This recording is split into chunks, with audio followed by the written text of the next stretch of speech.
Let's go drift it.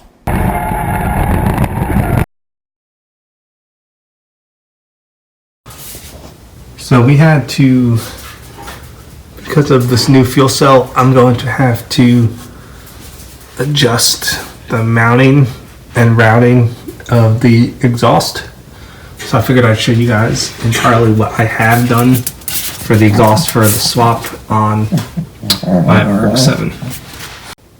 Starting here at the front, I've got Sanderson CC2 headers, and they're 1 3/4" primaries, I believe, and a 2.5" collector. They need some new paint, but the real reason I use them is a shorter, and I'll show you why. You need a shorter set of headers, like the long tight tucks don't work, is because you need to clear around the steering box. And I had like ram's horn style headers on first, like just the stock manifolds, and they work okay, but they did end up cracking because they were hitting against the steering box. You can see it still is very close.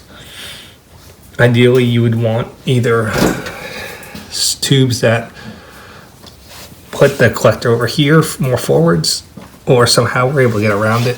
I haven't really seen a great option, and I actually raised up the motor as well for some more clearance, and that helped with the clearance between the steering box and here, that nut and the header itself. Going underneath, I've got these are from Speedway Motors. It's a 2.5" block hugger head collector kit, I believe, and I did have to cut up and modify them to fit, but it wasn't terrible, and I think for the price they're okay, because you do have like some weird bends to need to get around into the tunnel. And then I've just got 2.5" aluminized tubing, and it goes into a Y, into a 3", I believe, 3 or 3.5" Y. And I got all this stuff on Summit, but it works out pretty well. And then it's 3" back. I'll try to get on the other side to show you the routing more.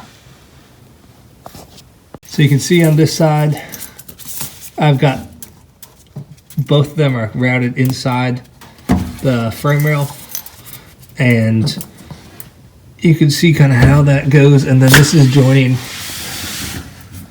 at the Y. It's right behind where the tail shaft is on the transmission, and then that goes underneath. You can see it did get dented because it is so low, and then up and over the axle. So out here at the back, you do have two options. You could go underneath the axle or over it. I have to go over just because when you're at droop, like when you're working on the car, it might be annoying if the exhaust hits. But I'm actually thinking now maybe I should have gone under the axle, just because I have this interference now with the fuel cell. And this kind of fits. I mean, this will fit up here, and that's kind of the plan eventually to do this, but it is awfully close to the fuel cell. So if I was probably going to do it again, I would route it underneath the axle, just because now the car is insanely low. When it wasn't as low, over the axle made more sense. These are the ram's horns, and you can see that they're very similar in shape. Really what's important is that this distance from here to here is very short, and that will keep you out of the way of the steering box mostly. I think you usually get these on Dorman or on Rock Auto for pretty cheap. It could be a good budget, and I think that the non-power steering box would clear. These would clear better. The power steering box is more of a square shape instead of a triangle, so that makes it really hard to clear in this area right here. Hey guys, thanks for watching. I hope you enjoyed the video and got some good tips on routing the exhaust for a V8 swap.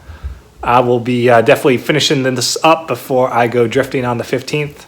And also, I did just break 500 subscribers, so thank you for all the support.